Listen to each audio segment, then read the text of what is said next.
এয়া দেখিছেনে মাহী আৰু ভাগিনৰ মৰম। আৰু ঘৰলৈ গৈছিলোঁ 2 দিনৰ কাৰণে। তাই দেখিছেনে কেনেকৈ এনি টাইম লগতে লাগিয়ে থাকে, 1 মিনিটৰ কাৰণেও মাহীয়েকো আঁতৰি যাব নিদিয়ে। আৰু মোৰ লগত যিমান খেলি থাকে মহাকৰ লগতো একেই খেলি থাকে।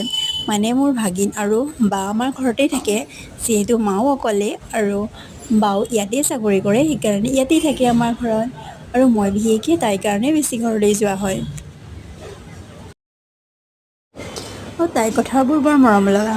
আৰু এয়া দেখিছেনে বলে বম, মানে কালি যিহেতু ঘৰত আছিলোঁ আৰু আমাৰ ঘৰটোৰ ৰাস্তাৰ কাষতেই, মানে বেছি দূৰ নহয় আৰু ৰাস্তাৰ পৰা। আৰু এই বলে বমৰ গাড়ী ৰাখিছিল, ইয়াতেই তেওঁলোকে বনাই খাইছিল। তাতেই বহুত ৰাতিলৈকে ইয়াতেই আছিলে। আৰু সেনেদৰে গাড়ীবোৰ চাই বহুত বেছি ভাল লাগে। আৰু এয়া হৈছে ৰাতি খুৰাহঁতৰ ঘৰত খাবৰ মাতিলে। আৰু পিছদিনাখন আহি আৰু ৰুমত অকলে। ঘৰৰ পৰা অহাৰ পিছত কিমান যেন বেয়া লাগে নহয়।